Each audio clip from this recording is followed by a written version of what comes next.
네, 안녕하세요. 오늘 수업은 알랭바디우에 관한 또 추가적인 수업이 되겠습니다. 최근에 제가 이제 사도 바울에 대한 알랭바디우의 저서 사도 바울에 대해서 다시 한번 정리 강의를 했었는데요. 이번에 또 제가 작은 어떤 소책자 하나를 읽었는데 이 알랭바디우가 2015년 11월 13일에 있었던 그 프랑스 파리의 테러가 있었습니다. 그러니까 벌써 이제 저 1년 반 이상이 지났네요. 2015년 1월에 사실 여러분 기억하시는 분들이 있겠지만 샤를리 에브도의 그 풍자 만화하는 곳 있죠. 그런 샤를리 에브도에 대한 테러 사건이 있었는데 무차별 테러였죠. 근데 이제 그 해에 이제 연말이죠. 11월 13일 이제 파리에 어떤 테러가 있었습니다. 이때 이 무차별한 테러가 굉장히 큰 이제 인명 피해를 가져왔고요. 또 그 후로도 이제 프랑스를 타겟팅으로 한 어쨌든 이 테러가 또 재발하게 되죠.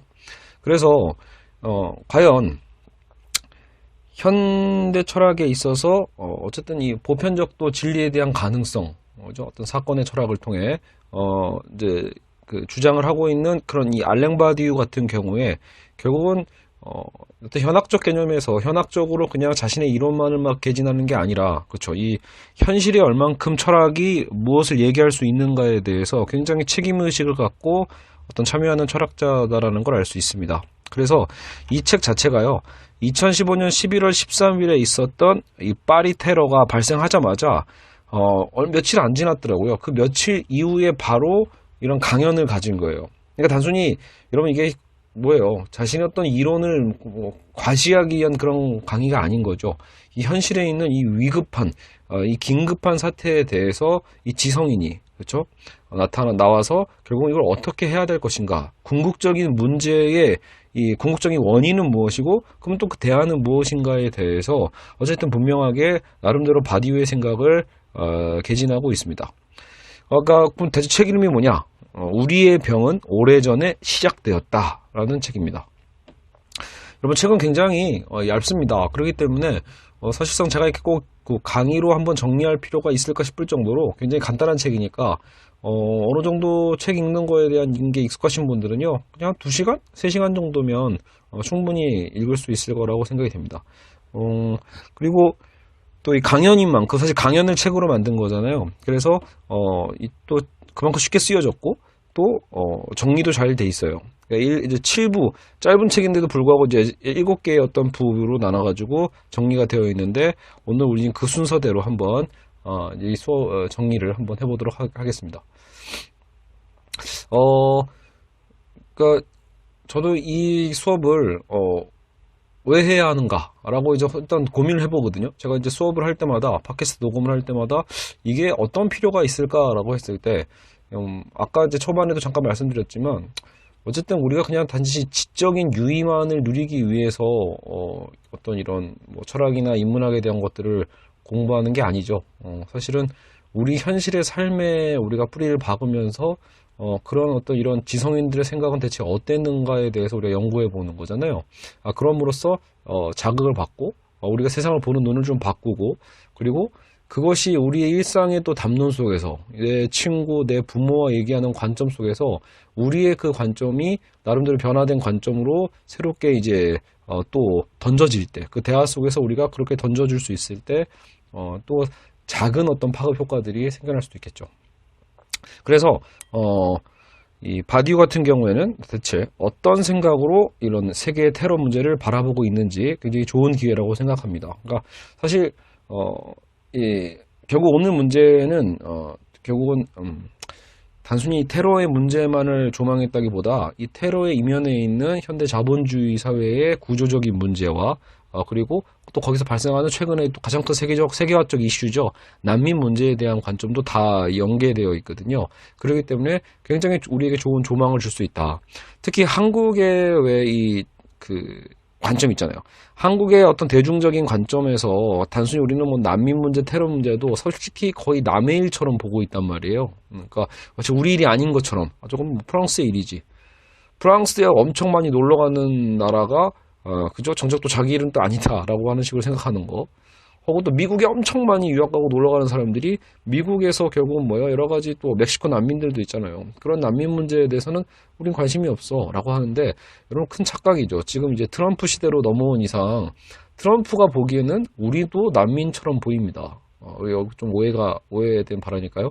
그러니까 여하튼 자본주의 사회에서는 돈을 중심으로 얼만큼 돈만의 문제는 또 아니죠. 사실 여기 인종주의도 같이 들어와 있기 때문에 여하간 우리도 지금 안심할 수 있는 상황은 아닌 거예요. 지금 이제 트럼프 정책 안에서 한인 사회 자체도 미국에 있는 한인 사회도 굉장히 위태위태하다고 하잖아요. 그러니까 저도 몰랐는데 여러분 그러니까 제대로 된 어떤 시민권을 갖고 그 나라에 체류하고 있는 분들 만 있는 게 아니라는 거죠. 한국 사람들도요. 미국에 있는 많은 한국 사람분들도 여러 가지 또 사정에 의해서 법적으로는 제대로 인정받을 수 없는 그런 상황에 처해 있는 분들이 상당히 많다라는 거예요. 그렇기 때문에 결국은 이거 우리의 그 강한 어떤 민족주의 안에서 너희는 아니야. 우리와 선을 긋는다. 이분법적인 어떤 배타성 이런 것들이 확장되면 확장될수록 또 우리가 거기에 동의를 해주면 해줄수록 우리 스스로의 또 발등을 찍는 문제도 당연히 발생하게 됩니다. 자, 그래서 일단은 바로 본격적으로 시작을 한번 해보죠. 그러니까 일단은 대체 그 테러 사건이 뭐였어요? 라고 할 수도 있으니까 다시 한번 이거는 제가 그 시사상식사전 인터넷 찾아보시면 나와요. 2015년 11월 13일 파리 테러입니다. 이슬람 순위파 무장단체 IS죠. 우리가 흔히 알기에는 유럽의 심장부인 프랑스 파리에서 동시다발 연쇄 테러를 저질렀죠. 그러니까 한 군데도 아닌 거예요. 일상 공간의 민간인들을 대상으로 무차별 살상을 가한. 그래서 이걸 소프트 타깃이라고 하는데 소프트 타깃 테러의 극치를 보여준 사건이었다. 2015년 11월 13일 밤부터 그리고 그 14일 새벽까지.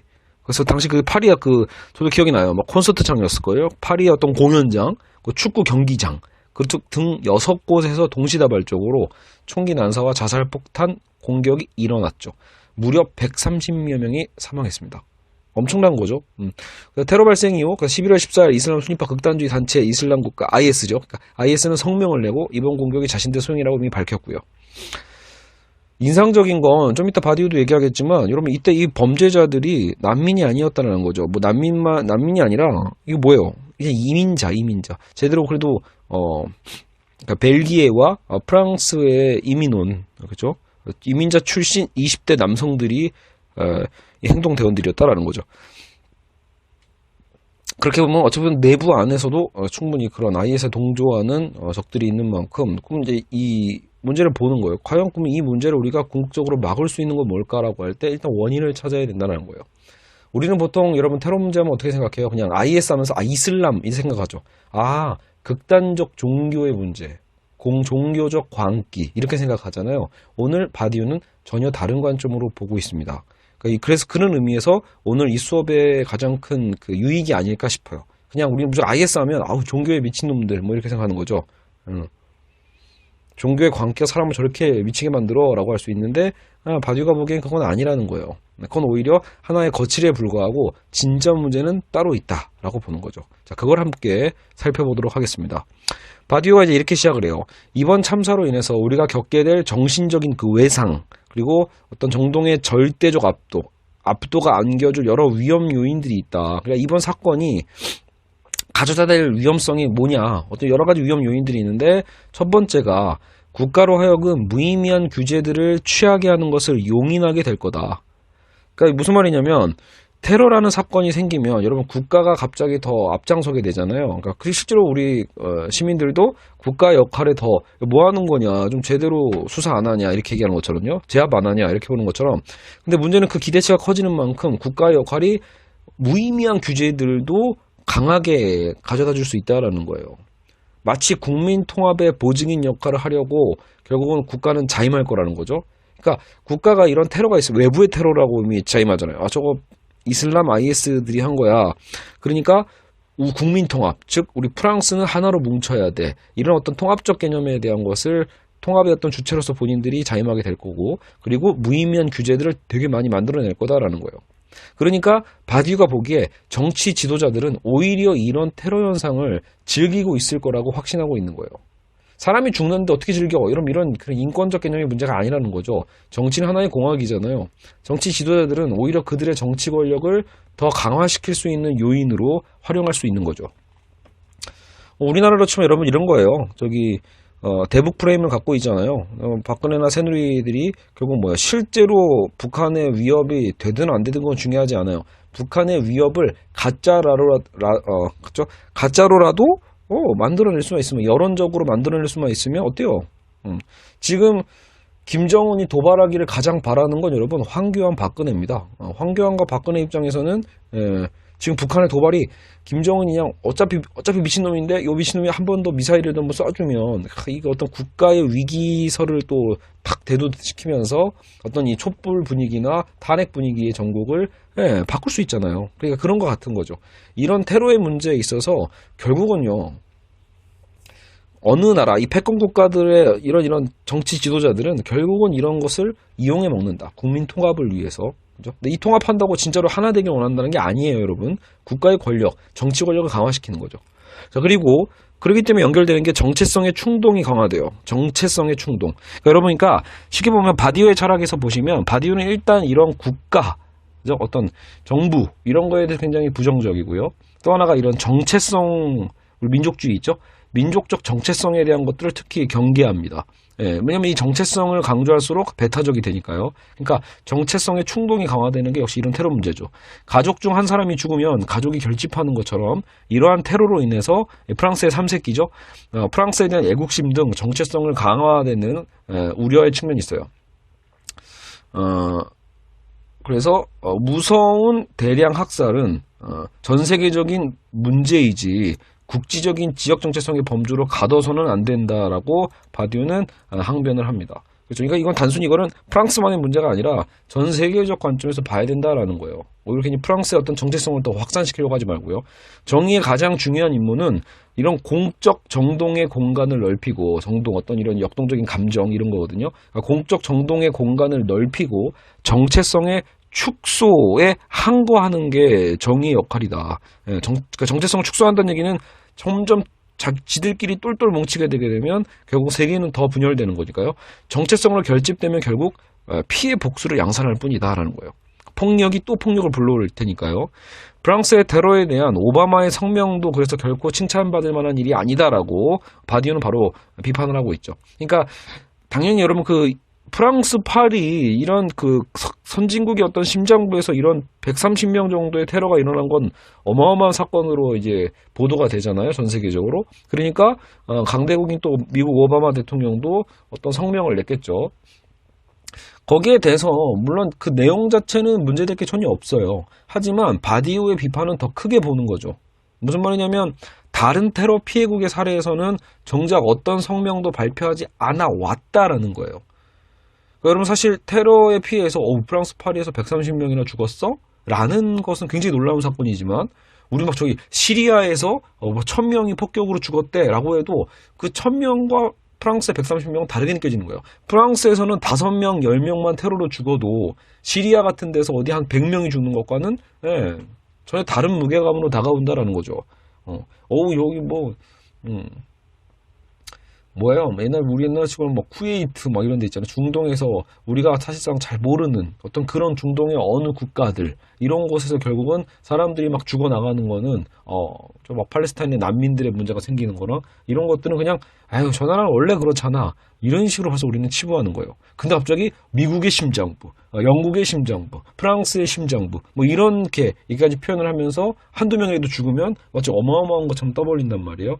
물론 그들의 생명이 절대 중요하지 않다는 게 아니죠. 지금 바디우 얘기는요. 왜 근데 평등하지 않냐라는 거예요. 보는 관점에 있어서.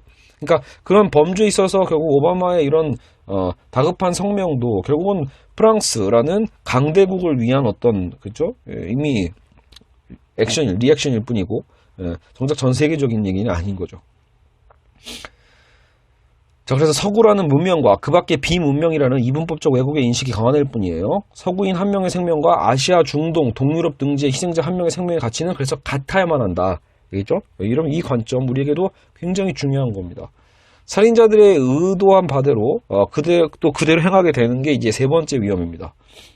그러니까 살인자들의 의도 자체가 사실은 우리가 이렇게 반응해 주길 바라는 거예요. 예.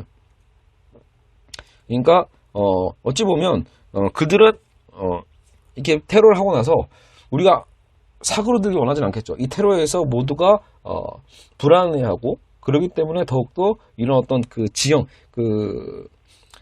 뭐랄까 이 테러 집단과의 어떤 테러 집단에 대해서 더 우리가 더 경계심을 갖고 거기에 대해서 어떤 대응책을 세우는 만큼 결국은 더 민족적 분열과 그죠? 이 분열적 상태가 더 강화됨으로써 그들이 원하는 대로 어떤 폭력의 메커니즘 안에 이제 들어가게 되는 거죠. 테러에 흥분하고 복수를 당연시하게 되어 이성이 사라지는 것을 우리는 방관하게 될 거다. 그쵸. 우리는 계속 그 사형제도는 그렇게 반대하면서도 어찌 보면 그런 테러 집단에 대해서는 바로 그냥 즉결 처분을 해서 죽여버리는 거에 대한 거는 사실 우리도 어떠한 거부감이 별로 없죠. 예, 그런 모순이 있다는 거예요. 평소에는 굉장히 인권적으로 사형제도는 폐지돼야 된다 이렇게 얘기하는 사람도 마치 테러 분자에 대해서는 바로 그냥 그 진압하는 과정에서 사실상 오히려 좀 죽여버려야지 이렇게 생각할 수도 있다는 거죠. 자, 국가 및 공식적 복수자들의 어떤 행위도 용인되게 되는 것이야말로 결국 똑같은 폭력적 주체로서의 대칭을 이루게 되는 거다. 자, 그래서 여러분 벌써 이제 어찌 보면 충분히 어느 정도 벌써 큰 틀이 나온 거예요. 그러니까요. 저 국가의 강화, 그리고 정체성의 강화, 그리고 살인자들의 의도대로 우리의 어떤 또 분노의 어떤 강화 같은 거죠. 폭력성의 강화. 이런 것들이 결국은 어떤 문제를 다 일으킬 거고. 그러니까 결국 바디우는 결국은 이 사유에 대한 것을 강조합니다. 그러니까 이런 세 가지 위험에 대비하기 위해서 우리는 의무적으로 사유를 해야만 한다라고 해요. 무슨 말이냐면 여러분 마치 제가 종교의 분들이 이런 테러 문제를 치부해 버린다는 건 어떻게 보면 여러분 뭐예요? 인간이 알 수 없는 영역인 것 마냥 결국 저쪽 구성탱이에다가 처박는 거거든요. 진짜 원인을 파악하기 위해서 우리가 사유하려고 하지 않고 그냥 저건 사유 불가능성이야. 사유 불가의 영역이지. 이렇게 하는 거 있잖아요. 쟤네는 못 말려 이런 것처럼. 그렇게 치부해서는 안 되고 포기하지 말고 현상을 설명하기 위해 사유를 멈춰서는 안 된다. 이게 바디우 철학의 매력이기도 해요. 그러니까 옛날 그 비트겐슈타인처럼 알 수 없는 것은 입을 다물어야 된다. 이게 아닌 거죠. 예.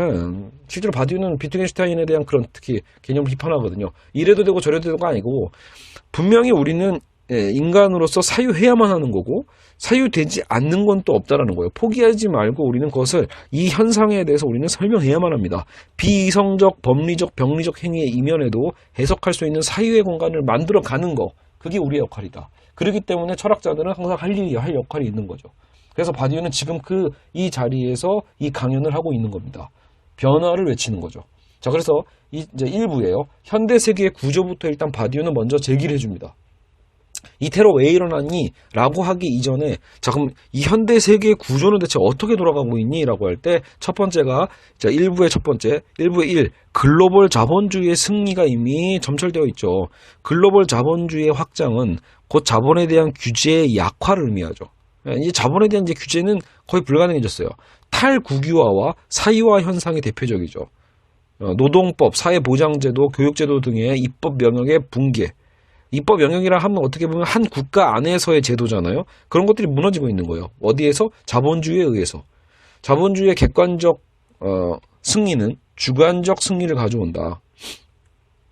그러니까 자본주의의 이런 어떤 이제 수치적인 거잖아요. 법적이고 제도적인 어떤 승리는 결국 주관적 승리로 이어진다는 것 얘기를 하는데 자본 이외에 다른 길은 없다는 인식을 심어주는 거죠. 이제는. 그죠? 그러니까 이런 바디우가 얘기하고 있는 이 객관적 자본주의, 글로벌 자본주의예요. 그냥 자본주의라는 느낌보다 세계 자본주의죠. 세계화 현상 속에서 결국은 그런 그 다국적 기업들이 엄청 확산되고 있잖아요. 이런 글로벌 자본주의의 승리가 이런 전체적 어떤 그 제도와 자본에 대한 규제의 약화 이런 것들을 가져오는 객관적 승리를 이미 보여주고 있는데 거기서 더 무서운 건 주관적 승리인 거죠. 그러니까 자본의 주관적 승리. 무슨 말이냐면 우리의 인식이 이미 너무 당연한 거죠. 자본주의를 어떻게 벗어나? 이거. 그죠? 그러니까, 아닐 수 있음에 대한, 이 길이 아닐 수도 있다라는 가능성에 대해서 사실은 우리 일반적 사람들은 되게 많이 잊고 살죠. 우리가 마치 민주주의가 없을 수 있나? 민주주의 아닌 곳에서 살 수 있나? 자본주의를 어떻게 우리가 벗어나지? 그게 말이 되나? 이런 거 있잖아요. 너무 당연한 거. 마치 인간이 죽지 않을 수 있나? 이런 마치 느낌처럼 우리는 실제로 자본주의와 오늘날 민주주의를 생각을 한단 말이에요. 그죠? 근데 같은 게 아니라는 거죠. 인간은 물론 생물체니까 죽을 수밖에 없지만 과연 자본주의가 최선인가, 민주주의가 늘 최선인가에 대해서는 우리는 항상 의심해 볼 수도 있습니다. 어떻게 보면 자본주의에서 유일하게 대항했던 게 공산주의 사유인데, 공산주의 사상인데, 오늘날의 그 공산주의는 그 가능성 자체가 많이 말살된 상황이기 때문에 이제는 뭔가 현대 자본주의의 구조를 말 그대로 이제 딱 그 견제할 수 있는 그런 힘이 없는 거죠. 그래서 글로벌 자본주의의 승리가 이미 현대 세계 구조의 가장 큰 틀로서 떡하니 버티고 있고요. 두 번째, 국가의 약화. 그렇기 때문에 이제 국가는 국지적인 관리인에 불과해요. 그리고 자본의 대리인이다. 실제로 어때요? 지금 한국 사회에서도 삼성공화국이란 말이 계속 붙는 이유가 바로 그런 거죠. 삼성을 어떻게 할 수가 없는 거예요. 자, 이번에 그래서 지금 이 녹음하고 있는 현재 시점은 바로 그거죠. 현재 이 박근혜 특검이 이제 삼성의 이재용 사장을 다시 또 재조사하면서 나중에 이제 또 구속영장도 재청구할 것 같은 상황인데요. 과연 구속이 가능할까? 이게 관건이죠. 그리고 구속이 되면 실제로 나중에 정말로 유죄 판결이 나올 것인가? 거기까지가 너무 힘든 거예요. 왜? 일반인이었다면 당장 구속이고 벌써 그냥 무기징역을 받아도 할 말이 없을 상황에서조차도, 삼성은 건들 수가 없는 거죠, 국가가요. 왜? 자본의 하수인이니까. 이런 거 있잖아요. 삼성이 망하면, 삼성이 망한 것도 아니야. 삼성이 망한 것도 아닌데, 마치 그냥 이재용 사장의 그냥 범죄가 드러나서, 배임행위가 드러나서, 정당하게 법에 의해서 감옥에 가는 건데도 불구하고, 그 사람이 감옥에 가면 삼성이 망할 거고, 삼성이 망하면 국가가 망할 거야 라고 생각하는 정말 많은 분들 있잖아요. 그쵸? 이거는 꼭 보수가 아니어도요, 그렇게 믿는 분들 많아요, 젊은이들 중에서도. 근데 여러분, 그 사유 방식 자체가, 그 다른 길에 대해서 이미 생각할 수 없는 그런 우리의 현실 자체가 바로 뭐다? 국가의 약화를 보여주는 거예요.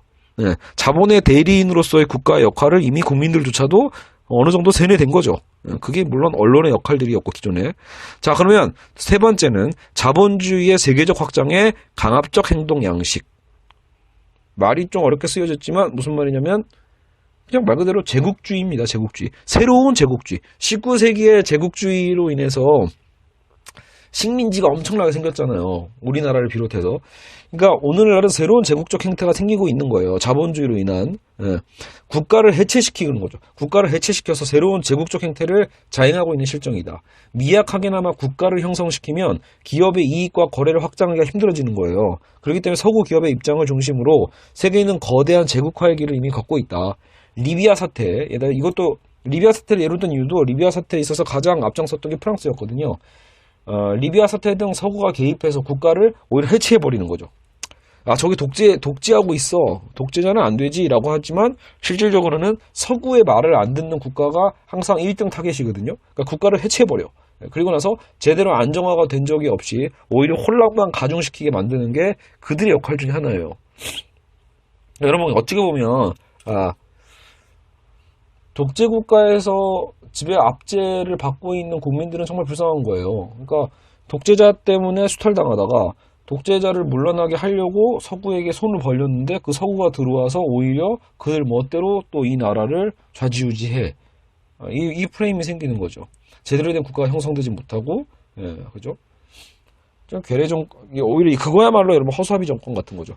설령 새로운 국가의 틀이 생긴다 한들 결국은 뭐예요?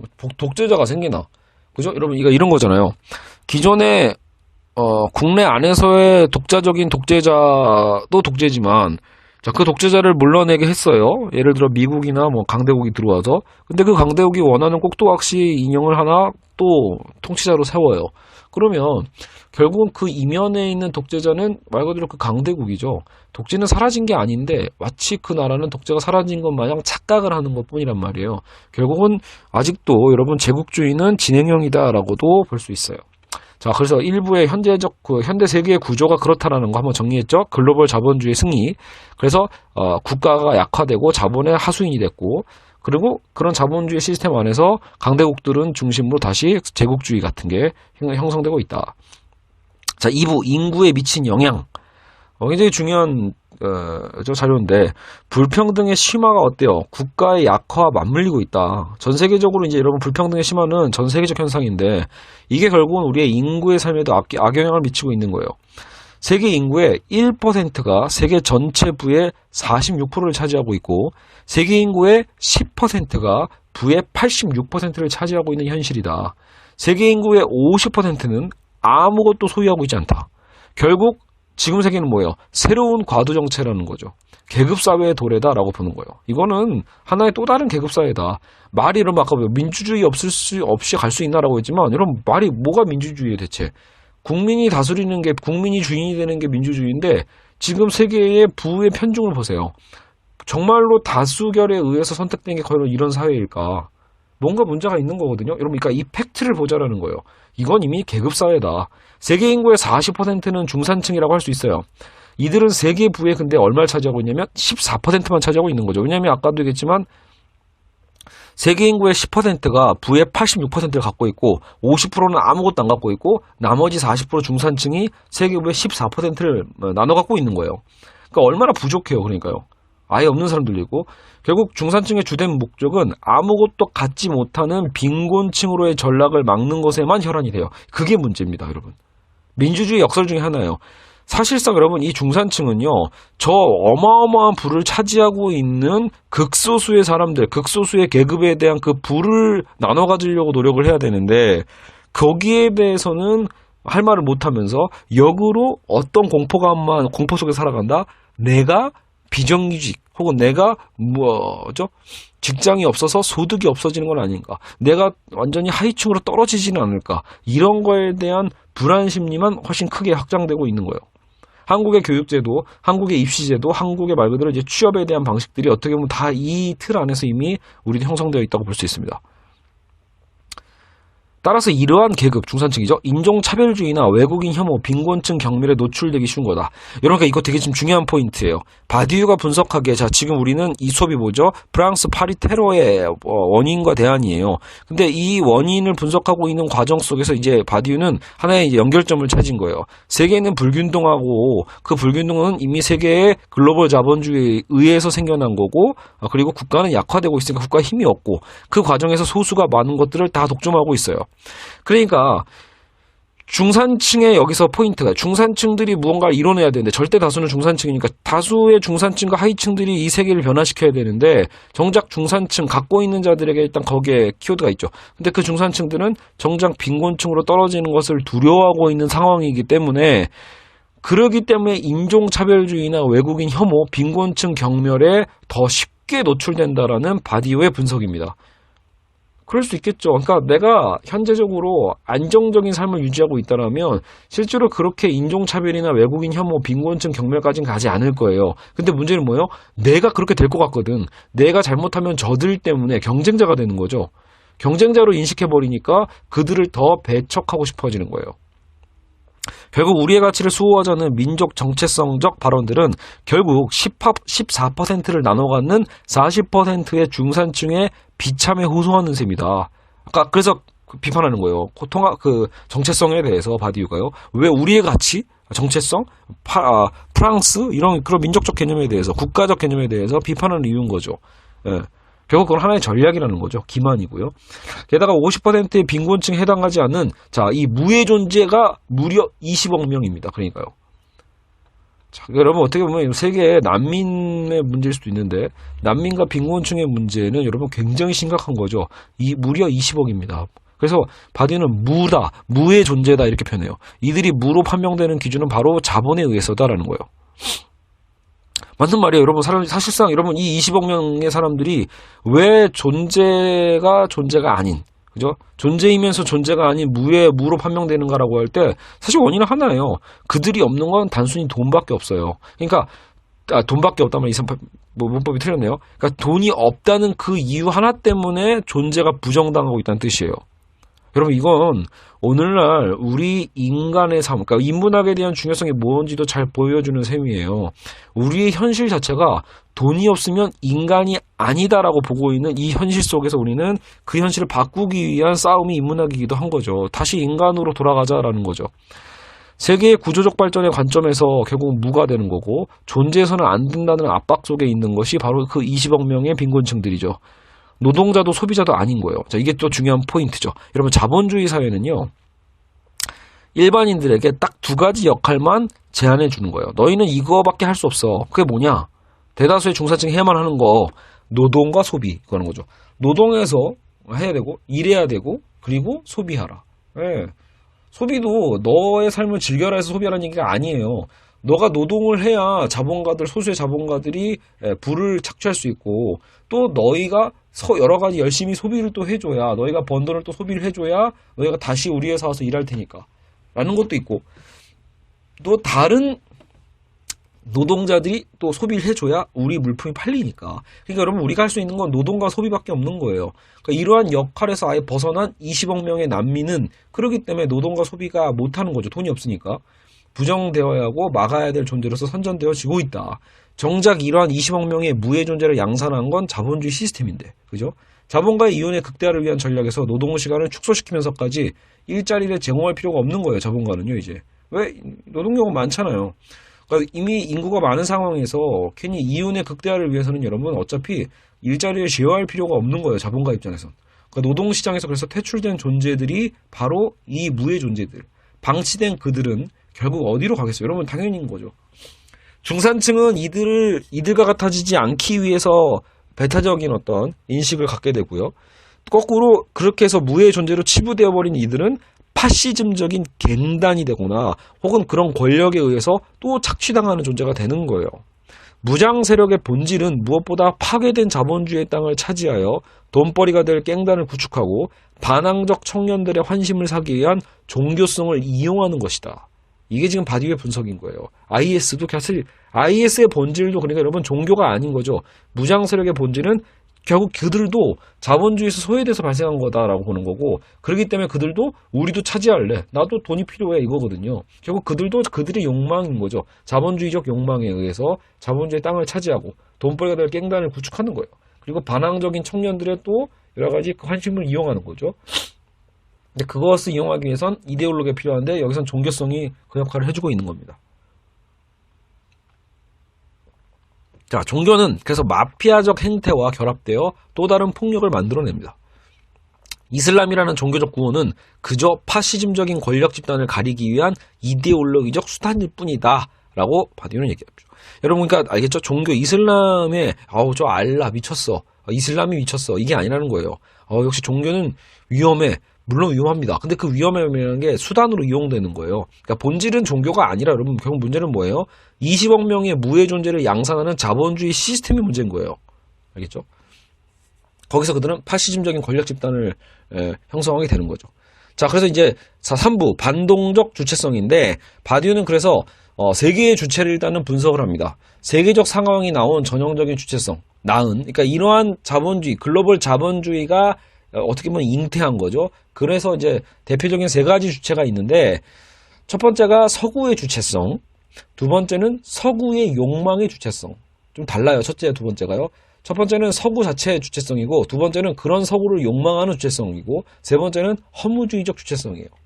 자, 첫 번째부터 볼까요? 그러니까 서구적 주체성, 서구적인 주체성은, 자, 아까 얘기했던 그 중산층의 주체성이라고 볼 수 있다라는 거예요. 바디우도 지금 프랑스인이니까 아까 더더욱이 이제 서구적인 관점에서 보는 거죠. 그러니까 서구적 주체성의 핵심은 그걸 이루고 있는 인구 구성은 중산층이다. 특히 서구의 중산층이 될 수도 있겠죠. 물론 우리나라의 중산층도 해당이 될 수도 있어요. 결국 우리도 같은 시스템에서 움직이니까요. 이들은 그래서 역사적 교만이 있다. 여기 이 부분만큼은 이제 서구인들인데, 서구 제국주의 역사가 있잖아요. 한때 다 다스렸잖아, 이들은. 한때 다.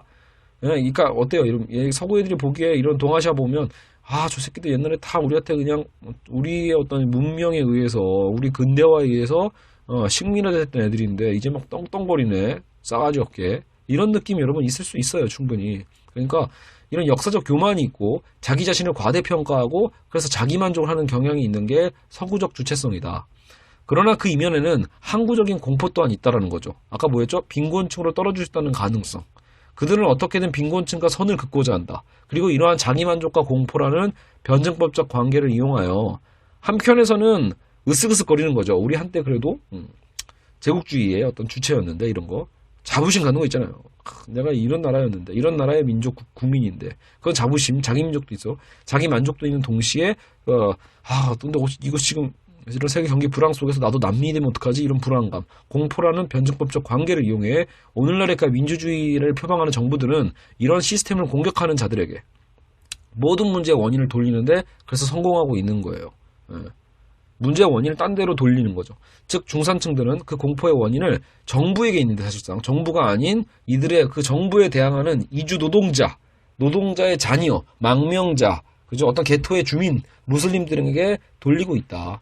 그러니까 어쨌든 지금 그래서 이런 세계적 상황이 낳은 전형적 주체성 중에 하나가 바로 이런 서구 중산층의 주체성이고, 두 번째는 서구적 욕망의 주체예요. 이건 뭐냐면 중산층과 과도정에 속하지 못한 자들, 열등한 자들이죠. 못한 자들에게 해당되는데 아무것도 갖지 못한 계층은 대중매체의 선전에 의해서, 여기서 대중매체가 중요한 거죠. 그러니까 어떻게 보면 이런 대중 미디어에 의해서 사실상 우리는 가보지도 않아도, 여러분 서구에 가보지 않아도 우리는 서구를 욕망하는 역설도 있잖아요. 현실에 대한 실망과 함께 질투와 반항의 고전적 혼합이 서구를 욕망하는 주체로 만들어가는 거예요. 중산층의 행동과 소비를 욕망하면서도 그것을 이룰 수단이 없는 현실이죠. 현실은 비참해. 그러니까 그런 비참한 현실 속에서 난민이라는 현상을 만들어내는 주체가 되는 거예요. 즉 자신의 절망의 땅을 벗어나서 안 되겠어 도저히 선망하는 서구의 땅으로 넘어가자. 만약 넘어갈 수 없는 현실이라면 거꾸로 자기 지역에서 어떻게든 그러면 서구적인 삶을 표방하면서 착각 속에서 살아가는 유형도 그러하다. 그래서 이 바디우의 두 번째 주체성을 한국에다가 적용해 보면 또 이렇게 해석해 볼 수도 있을 것 같아요. 그러니까 우리는 이미 어떻게 보면 국정농단을 한 최순실과 박근혜의 어떤 그 분노가 있는 그 이면에는 또 어떻게 보면 우리가 자본주의적으로 불안하거든요. 우리는 불안한데 저들은 우리를 갖고 논 거니까, 농락한 거니까요. 근데 그런 불안 속에서 어때요? 실제로 저희 세대는 실제로 안 되겠다. 절망하는 거죠. 현실의 절망에서 실제로도 이민하잖아요. 이민 가잖아요. 그죠? 정작 서구에서, 선진국에서 그렇게 막 환영하면서 받아주지도 않아요. 그죠? 우리가 뭔가 엄청난 뭐 돈이나 엄청난 기술이 있지 않는 한. 근데 엄청난 돈이 있으면 애초에 이민 갈 필요도 별로 없잖아요. 그러니까 결국은 여러분 약자고 없는 사람들도 한국에서 마찬가지예요. 없는 분들을 중심으로 저 같은 사람, 저도 막 가고 싶거든요. 지금 막 이 도저히 이 한국 사회에서 우리가 버티면서 더 싸울 수 있을까?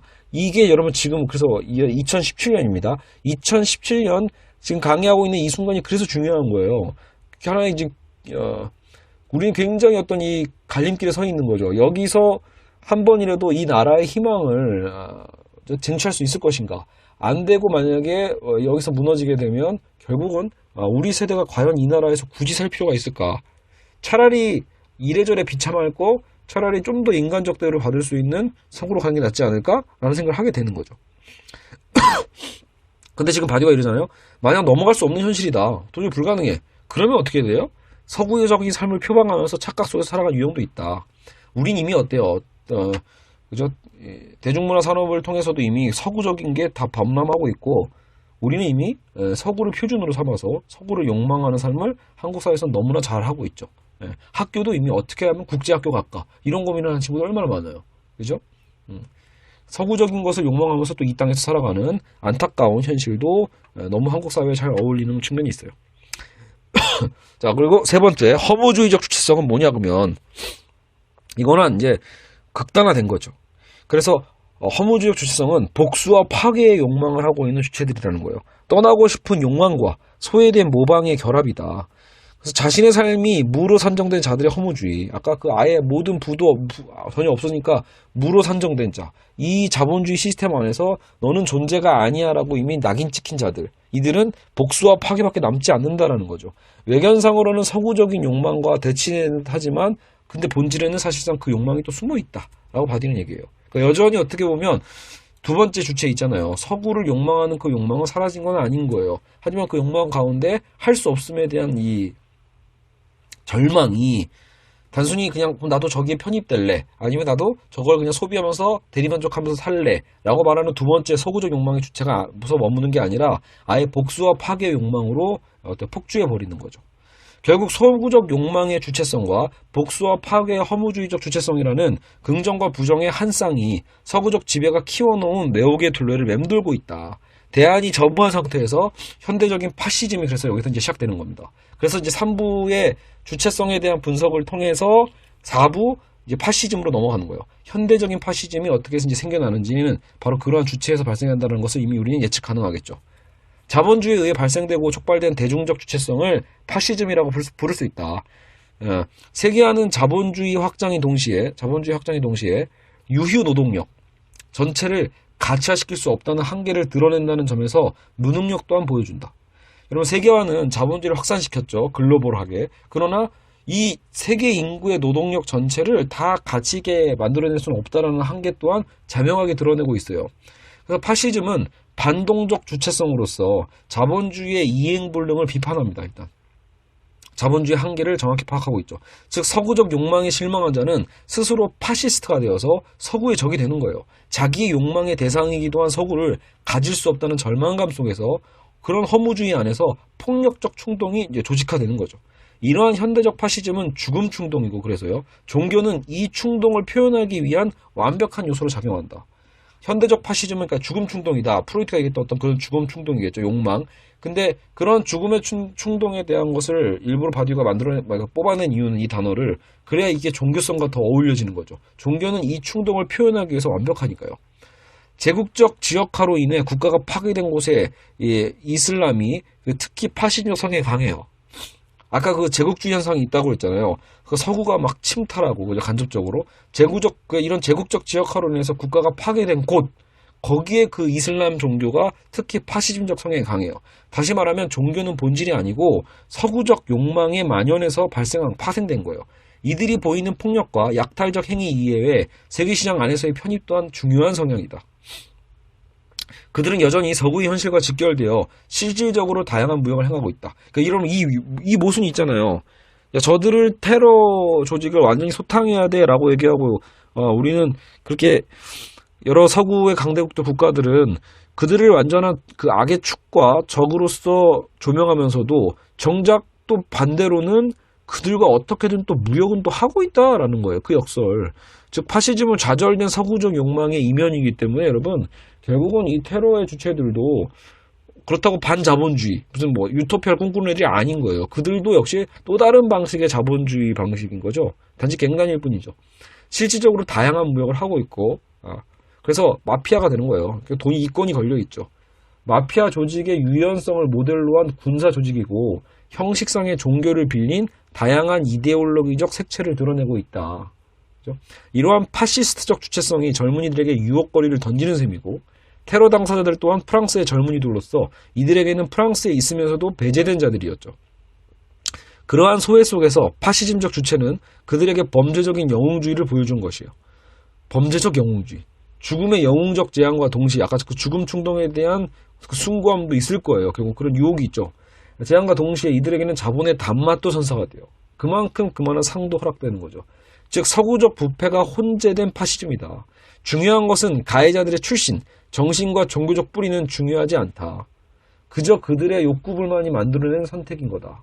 그러니까 자꾸 우리는 그들 결국은 중동 애들이었어. 이슬람이었지. 이렇게만 파악하는 걸 우리는 자꾸 문제의 원인이라고 보고 있거든요. 결국 중동 애들이 테러야. 종교, 이슬람이 테러의 원인이지. 이게 아니라는 거예요, 바디우는요. 그들의 욕구불만이 만들어낸 선택인데 정작 그 욕구불만은 어디서 나왔다? 자본주의 시스템에서 소외된 거죠. 즉 이슬람의 파시즘화가 아닌 파시즘의 이슬람화로 봐야 한다. 자, 알겠죠? 이슬람이 파시즘이 된 게 아니라 파시즘이 이슬람화 된 거다. 이슬람의 옷을 입은 것 뿐이다 라고 보시면 되겠습니다. 알겠죠? 어쨌든 굉장히 유기적으로 잘 연결된 지금 어떤 이 방식으로 책이 넘어가고 있어요. 자, 그렇다면 살인자들은 누구인가? 그럼 누가 살인자인가? 라고 보는 거예요. 11월 사건의 살인자들은 누구냐? 오늘날의 살인자들은 좌절된 서구적 욕망의 전형적 산물이며 억압된 욕망으로 이루어진 자들이에요. 그렇기 때문에 그들의 행위는, 여러분, 바디우는 그래서 여러분 여기서 이제 용어를 구분하시는 거예요. 우리는 아까 계속 테러, 파리 테러라고 얘기를 하고 있지만 이건 테러라고 이제 명명해서는 안 된다라고 바디우는 보는 거예요. 그들의 행위는 테러가 아니라 맹목적 대량학살이다. 대량학살. 그러니까 이러한 대량학살의 바탕은 허무주의다. 터무니없고 인공적이고 범죄적 영웅주의에 자신을 불사른 것에 불과한 거지 이걸 테러로 봐서는 안 된다는 거예요. 그럼 테러는 뭐냐라고 할 때 왜 있잖아요. 우리 안중근 의사가 어때요? 이 나라를 지키기 위해서 테러를 한다. 그때 여러분 이때의 테러는 뭔가 부정적 어휘가 아닌 거예요. 바디우가 보기에는요. 프랑스에서는 뭐가 있죠? 레지스탕스가 있잖아요. 저항자들이 있잖아요. 결국은 나치 정권에 대항하고 그들의 시설을 폭파하고 주요 인사를 암살하는 거, 그게 테러라는 거예요. 그거는 오히려 의미가 있는데 지금 프랑스에 일어나고 있는 파리의 테러는 그런 그런 의미가 없다. 결국은 터무니없고 인공적이고 범죄적 영웅주의에 불과한 거예요. 그죠? 결국 그 안에는 야망과 문명의 대립, 그런 것 자체도 무의미해지는 거죠. 서구도 문명이 아니다. 그러니까 바디우는 서구의 문명주의도 버려야 된다는 거. 서구는 최근 개발한 드론을 통해서 역시 인명을 상살하고 있는데, 하나 이제 반론을 제기한 거죠. 사례로요. 여러분 드론 있죠? 날아다니는 거. 그 드론이 오늘날 폭격기 역할도 하고 있거든요. 근데 드론을 통해서 인명을 실제로 살상하고 있는데 실제 표적 한 명을 죽이기 위해서는 주변에 9명 정도, 비율적인 거죠. 한 명을 표적을 잡으려면 주변에 9명의 무고한 희생자가 발생한대요. 저는 이거 몰랐거든요. 그러니까 여러분 뉴스에는 뭐만 나와요? 야, 드론이 기특하게도 저 IS의 어떤 실질 권력자를 이번에 폭격해가지고 죽였다. 이런 어떤 그 업적으로만 자꾸 이렇게 나오잖아요. 뉴스에서는요. 근데 그게 아니라 결국 폭격이기 때문에요. 효율적인 폭격인 것 같지만 결국 이 표적을 정확하게 맞추는 건 불가능하단 말이에요. 총 한 방으로 뿅 쏘는 게 아니라 폭탄을 던지는 거니까. 그러니까 서구는 이 드론에 대한 폭격을 아직도 너무 당연하게 자랑스러워한단 말이에요. 근데 문제는 뭐예요? 분쟁 지역에서는 이 드론에 대한 폭격에 의해서 수백 명의 아동이 희생되고 있는 게 현실이라는 거예요. 여러분 끔찍하죠. 그러니까요. 이러면 서구의 이 권력 국가들이 결국은 이런 방식으로 그들의 폭격과 마치 테러 분자들을 잡겠다라는 그죠? 그런 합리화에 의해서 이런 폭격을 자행하고 있다라면 여러분 결국은요. 프랑스뿐만이 아니라 이건 결국 선진국에서 발생하고 있는 이런 또 테러들은요. 할 말이 없는 거예요. 그러니까 바디우는 이미 이런 끔찍한 또 사건 속에서 정말 이거 대단한 용기 아니에요? 지금 살인자 누구냐라고 할 때 단순히 여러분 바디우는 그 살인자들의 무슨 아까 뭐였죠? 그 이민자들이었잖아요. 그들에 대한 거를 이제 얘기하는 게 아닌 거예요. 정작 우리를 얘기하고 있는 겁니다. 살인자는 누구냐? 우리이기도 하다라는 얘기를 하고 있는 거예요. 여러분 이 분위기 만약에 한국에서 이랬어 봐. 여러분 천안함 사건이 일어났을 때 예를 들어 북한이 했다라고 할 때 아니야. 북한이 하게 만들고 있는 우리도 문제 아닐까? 우리도 북파간첩 보내가지고 사실상 막 누구 죽이고 있는 거 아닐까? 이렇게 얘기하는 여러분 학자가 나온다 보세요. 그럼 막 이게 빨갱이 새끼 하면서 막 죽이려고 할 거 아니에요. 근데 그래서 프랑스에서는 이런 이제 언급도 가능한 거죠. 그러니까 왜냐면 이거는 근데 충분히 여러분 이론적인 거예요. 이성적인 거죠. 그러니까 감정의 문제에서 벗어나서 우리가 지금 당한 건 물론 끔찍한 건데 그래서 테러라도 명명할 가치가 없다라고 본 거잖아요. 그러니까 비판은 정확히 한 거예요. 근데 문제는 뭐다? 우리도 근데 그러고 있네? 이 얘기하는 거죠. 비열한 대량학살이다 이런 건 전쟁이 아니다라고 보는 거예요. 테러와의 전쟁을 선언하는 서구 정부의 뜻대로 움직이면 결국은 여러분 이 또 다른 학살은 계속 될 거다라는 거예요. 자, 6부 그럼 국가의 반동이라고 해서 프랑스와 전쟁이란 단어에 대해서 바디우는 다시 한번 성찰을 합니다. 프랑스 정부가 삼색기라는 낡은 민족주의를 동원하여 전쟁을 시작하려고 하는 건 그래서 정신 나간 짓이라는 거예요.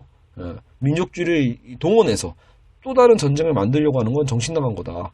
왜? 프랑스라는 이 세 글자 있잖아. 프랑스라는 단어 자체가 이제는 확실하게 정의할 수 없는 하나의 기표에 불과해졌다라고 바디우는 비판합니다. 무슨 말이냐? 프랑스가 프랑스지 정의할 수 없다는 얘기는 뭐야? 라고 할 때 원래 여러분 프랑스적 가치라고 하면 사실상 바디우는 이걸 혁명의 전통이라고 본 거예요. 프랑스의 상징은 혁명에 있다는 거죠. 1789년의 대혁명부터 여러분 사실은 그죠? 여러분 프랑스의 그 정체성을 가장 잘 드러내는 건 오히려 프랑스 대혁명이잖아요. 대혁명으로 시작된 공화주의 혁명부터 사회주의 혁명, 공산주의 혁명 이런 것들이 많이 있었단 말이에요. 또 68혁명도 프랑스에서 시작됐고요. 근데 이제는 다 끝이 났다라고 보는 거예요. 바디우가 보기엔 이제 오늘날의 프랑스는 이런 혁명성이 없어졌다라는 거예요. 오히려 이제는 빈곤층 일부와 관련된 노골적인 차별 법안이나 만들어내고 있는 게 오늘날의 프랑스 정부다. 심지어는 히잡 금지 법안처럼 쪼잔하게 말이에요. 이런 식으로 얘기하는 거죠. 그러니까 어떻게 보면 히잡 금지처럼 자꾸 뭔가 배제하는 법안이나 만들고 낙인과 분리의 이분법적 법안은 결국 빈곤한 인구를 겨냥한 폭력이다라는 거예요. 빈곤한 인구를. 프랑스의 자본주의가 빈곤을 만들어 놓고 그들을 배제하기 시작했다라고 보는 거죠. 이건 무슨 말이냐면 여러분 왜 우리나라도 나중에 독일로 왜 파독 광부, 파독 간호사 많았잖아요. 무슨 말이냐면 프랑스도 어떻게 보면 프랑스가 이렇게 많은 인종이 섞이게 된 이유 중에 하나는 어찌 보면 이것도 있다는 거예요. 제3세계 사람들이 프랑스에 많은 이유 중에 하나는 특히 1950년대에 프랑스가 그들을 적극적으로 필요로 해서 어떻게 보면 노동력을 수입한 셈이거든요. 수많은 이민을 그들이 권장해 왔었어요. 1950년대에. 그러면서 프랑스 경제를 대거 살린 거죠. 노동력이 부족했던 시대니까. 그러니까 노동력이 부족할 때는 우리나라로 이민 오세요라고 반겨놓고 이제는 뭐예요? 파이가 부족하니까 뜯어먹을 게 부족해지니까 이젠 그들을 내쫓기 시작하는 근거로서 오히려 자꾸 이런 테러가 이용당하고 있는 거죠. 테러란 용어가요. 혁명의 전통에 담긴 보편적 의미가 상실된 오늘날의 프랑스는 그냥 폭력적 정체성을 새로이 강조하는 것에 불과하다. 타자를 박해함으로써 자신의 정체성을 형성하는 역설인 셈이죠. 결국 전쟁을 선포하는 것은 야만인들이 아닌 기업을 뒤쫓고 미국인을 뒤쫓고 그리고 비열한 제국사업에 관여하는 프랑스 정부 자신이다. 정작 비열한 건 결국은요 프랑스 정부 자신이라고 보는 거죠. 그죠?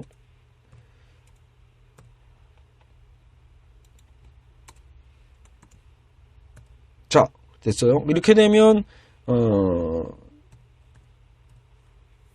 6부까지 일단 왔죠. 자, 이제 마지막입니다. 드디어. 그러니까 여러분 한번 쭉 다시 한번 보죠.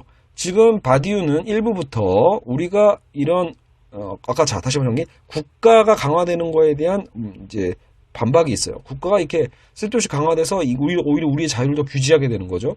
그리고 그러면서 정체성의 충동에 대한 강화를 가져와서 우리는 더 배타적이 될 거고, 그러면서 오히려 그런 살인자들, 그러니까 이게 테러 분자가 아니야. 오히려 학살자들에 더 가깝죠. 이런 살인자들의 의도대로 우리는 또 따라가게 된다는 거예요. 이런 위험성에 대해서 아까 일부에서 현대세계의 구조가 글로벌 자본주의가 강화되고 국가는 약화되고 그것도 새로운 제국주의가 확산된 이런 바탕에서 결국은 부의 편중, 부가 극단적으로 편중되는 사태가 벌어졌고 거기서 우리는 계층을 구분할 수 있게 된 거죠. 새로운 과두정으로서 극소수의 지배계급 말고 이제 40%의 중산층과 50%의 무의 존재들, 아무것도 없는 자들이죠. 그렇기 때문에 주체를 구분할 때도 서구 중산층의 주체성, 서구적 욕망 속에서 교만하면서도 불안해하는, 자기가 나락으로 떨어질까봐 그런 불안을 또 이용하는 국가. 그래서 두 번째 주체가 결국은 그 불안 속에서 여전히 서구를 욕망함으로써 아예 이민을 가려고 하거나 그 안에서 서구의 문물을 표방하면서 서구인인 것 마냥 착각하면서 살아가는, 한국적이죠 마치. 그리고 마지막에 허무주의적 주체성은 그런 폭력을 양산하는, 극단화죠. 결국은 여기서 테러가 발생한다고 볼 수 있는 거예요. 그래서 그 안에 파시즘이 어떻게 싹트는지를 지금 우리는 바디우의 분석을 통해서 볼 수 있었습니다. 파시즘이 그래서 결국은 반동적 주체성이 생길 수밖에 없다. 그래서 마피아를 표방하는 거죠. 마피아 조직의 유연성을 오히려 군사적으로 이용하는 애들이고, 그 파시스트적 주체성 안에는 사실상은 또 다른 자본주의가 혼재되어 있다. 결국은요. 그러니까 여러분 결국 잘 보면요, 여러분 그 테러 분자들이라고 얘기할 때 IS도 보세요. 여러분 보면 여성을 성착취를 하죠. 대부분 그러거든요. 성의 착취와 여러분 그 자본에 대한 욕망이 장난이 아니에요. 그러니까 여러분 그들은 진짜 종교성이라고 볼 수 없는 거죠.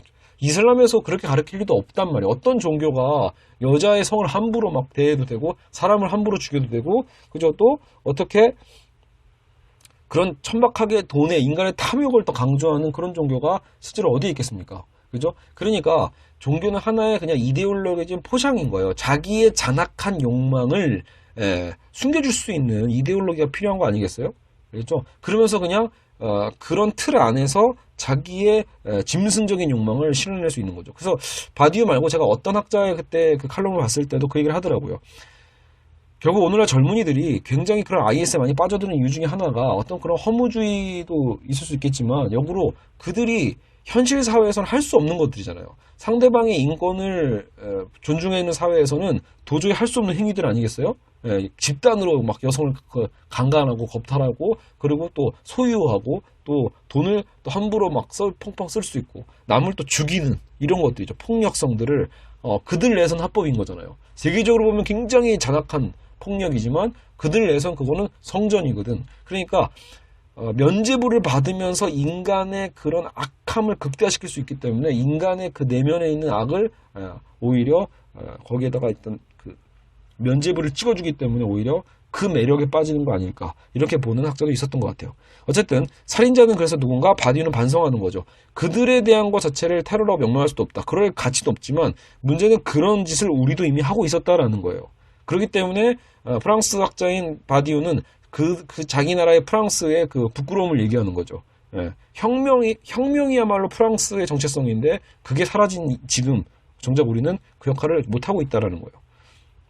자, 그러면 마지막입니다. 7부. 현대 세계의 흐름과 분리된 해방의 정치의 복귀 조건은 뭐냐? 자, 그럼 우리는 어떻게 할 것인가? 그죠? 자, 프랑스와 허구적 프랑스인으로 정의된 공간을 정신적, 실질적으로 국제적 공간으로 이제는 대체해야 된다는 거예요. 아까 처음에 이미 어때요? 바디우가 이런 국가적 정체성에 대해서 반대했잖아요. 그러니까 이 공간은 이제는 국제적 공간으로 바뀌어야 된다는 거죠. 초국가적이어야 된다.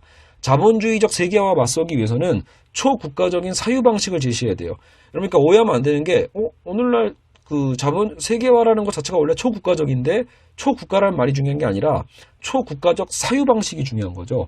자본주의는 돈은 초국가적으로 이미 돈은 넘나들고 있잖아요. 근데 결국은 그 돈을 좌지우지하는 건 아까도 얘기했지만 인구의 10%도 안 된다고요. 그러니까 초국가적인 사유 방식이 있어야 돼요. 보편적 사유죠. 보편적 사유. 바디우의 철학의 핵심이 보편성이거든요. 국가 자체, 작금의 국가에 관심을 끊어라. 좀 극단적으로 얘기도 해요. 국가 자체에 관심이 없어야 된다. 더 이상 투표하지 말 것. 그 슬라보의 지적도 그렇고 바디우도 그렇고 이런 얘기 좀 하거든요. 예, 국가에 투표하지 말 것. 통치자들의 거짓되고 허황된 선언에 관심도 주지 말자. 우리가 자꾸 관심을 주니까 그들이 그걸 이용해 먹는 거다. 중요한 건 어디에 있다? 오히려 국가에 있는 게 아니라 변화의 주축은 인민의 의지가 실제하는 곳으로 가야 된다. 어쨌든 여러분 이 부분은 사실 더더욱이 한국인들에게는 더욱더 충격적으로 다가올 수 있어요. 투표하지 말라고? 우리는 오히려 투표를 너무 안 해서 이 꼴 난 거라고 생각하고 있잖아요. 그죠? 투표를 너무 안 해서 문제인데 투표를 하지 말라고? 이런 거죠. 그러니까 여러분 실제로 회의적으로 보는 이런 급진적인 철학자들이 많이 있어요. 그러니까 오늘날 말로 여러분 지금 박근혜나 최순실이 사라지고 나서 우리가 그러면 투표율이 올라가면 과연 우리는 더 바른 사회로 갈 것인가, 더 많은 사람들이 평등한 사회로 갈 수 있을 것인가라고 볼 때 절대 그럴 리 없다라고 이미 단언하는 학자들인 거예요. 어찌 보면 결국은 너희는 또 이용당하는 거다. 박근혜가 사라지면 더 무서운 박근혜가 또 나타날 거다라고 보는 거죠.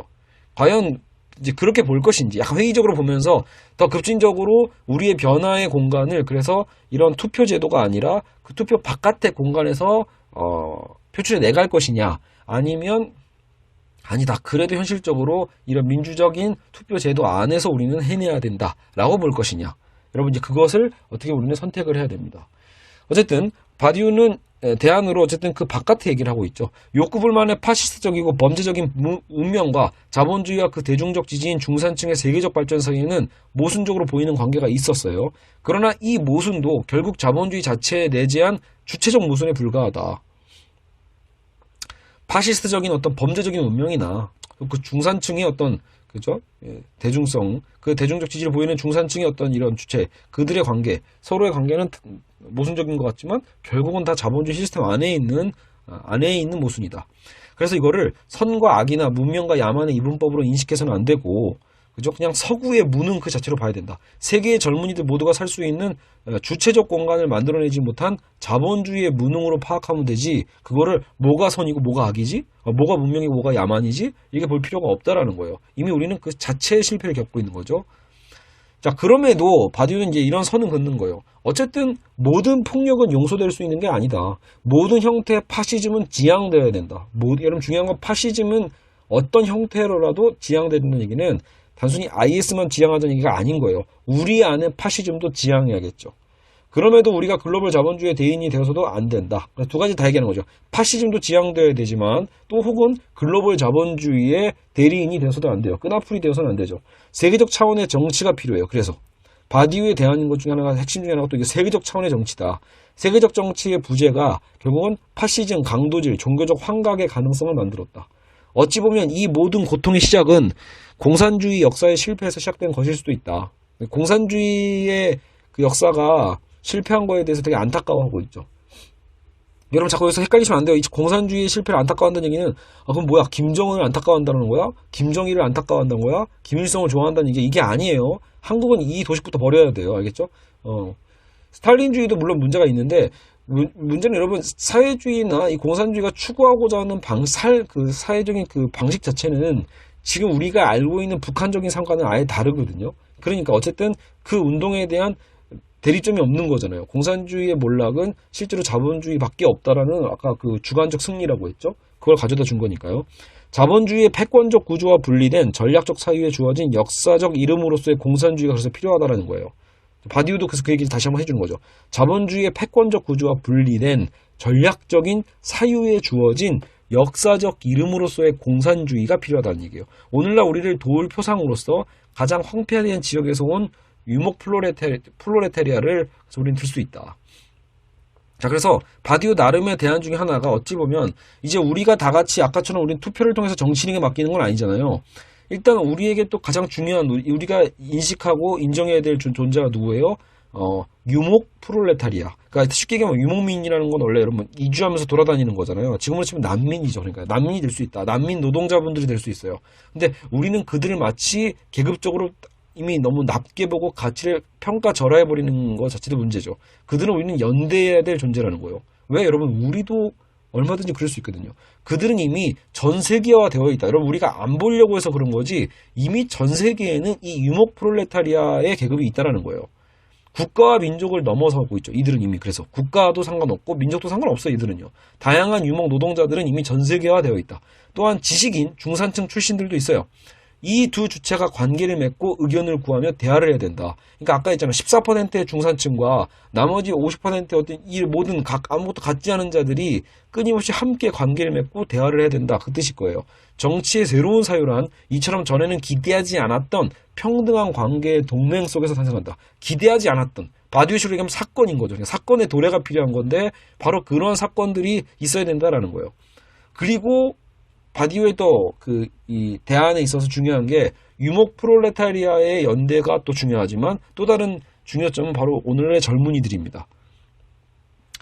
이 젊은이들은 물론 앞에서 언급한 세 가지 유형 주체 어디에도 안주할 생각이 없다라고 보고 있는 거예요. 그러니까 물론 아까 그 유형 중에 어디에 속하고 있을 수도 있어요. 이미 우리는. 하지만 바디우는요. 젊은이들이야말로 그럴 욕망은 없다라는 거예요.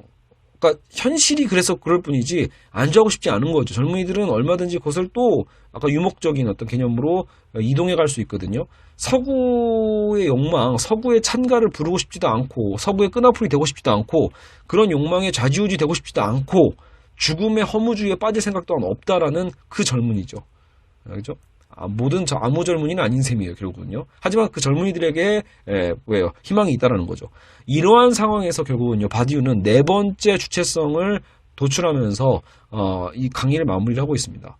바로 이 전형적 주체성이다라고 표현하고 있는데 서구적 욕망의 죽음의 화신인 허무주의에 안주하지 않고, 그죠? 아까 죽음의 화신인 허무주의에 안주하지 않고 글로벌 자본주의의 지배를 넘어서려는 주체성이 바로 네 번째 우리에게 필요한 진정한 주체성이다라는 거죠. 서구적인 욕망에 이끌리지도 않고요.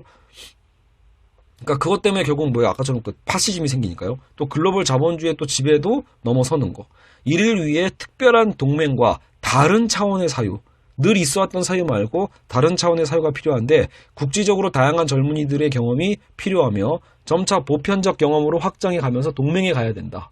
무엇보다 유목 프롤레타리아를 향해 그들을 향해 행동하자라는 거예요. 유목 프롤레타리아 우리가 뭐예요? 이주 노동자들, 난민들 혹은 또 다문화 가정들을 위해서 우리는 어떻게 보면 그들을 향해서 우리는 행동하고 발언해야 됩니다. 그러니까 그들을 배제하려고 해서는 안 되죠. 그 길을 만들고 실천적 발걸음을 내디뎌야 한다. 바디오가 실제 마지막 그 강의 안에 근데 문제는 지금 너무 이게 긴급하다라는 얘기로 하면서 강의를 마무리하거든요. 그만큼 이제 위급한 상황이다라고 보는 거죠. 실제로 바디오의 우려처럼 결국은 몇 개월 후에 또 프랑스에는 또 끔찍한 테러 사건들이 벌어지게 됩니다. 결국 여러분 이건 계속 반복될 텐데 결국은 이것은 아까도 했지만 반이슬람 또 반인족주의 이런 개념에서 해결될 수 있는 문제는 아니라는 거예요. 그래서 바디우는 전혀 다른 방식의 대안을 제기하면서 마무리를 하고 있다라고 볼 수 있습니다. 자, 여러분 어쨌든 여기까지 해서 마무리를 했고요. 결국은 아까도 얘기했지만 제가 이 강의를 선택한 가장 큰 이유 중에 하나는 이게 한국 사회에서도 조만간 굉장히 첨예화될 문제 중에 하나랄 거라는 거예요. 지금 우리는 우리나라 자체적인 안에서도 뭐 민주주의가 제대로 확산되지 않아서 뭐 난리지만 결국은 우리도 이 문제로 갈 거다. 그렇다면 우리 안에서도 그런 파시즘이 없는지, 우리 안에 그런 배제성에 대한 것들이 없는지를 우리는 검토해야 되고, 또 우리가 이방인이라고 생각하는 그 타자들을 사실상 우리는 받아들여야 되고 환대해야 되는 거죠. 호스피탈리티, 환대해야 되고, 그들을 통해서 우리는 레비나스 얘기처럼 그들을 통해서 우리는 주체가 될 수 있어야 되고, 그러면서 그들과 동맹하면서 살아갈 필요가 있다는 거죠. 그리고 그런 바디가 얘기했던 그 세 가지 주체성에 목매이지 않는 새로운 계층, 새로운 주체가, 새로운 주체의 도래가 필요하다라고 볼 수 있습니다. 자, 여러분 어쨌든 우리 고생하셨고요. 또 다음 수업 때 새로운 모습으로 보도록 하겠습니다. 여러분 고생하셨습니다.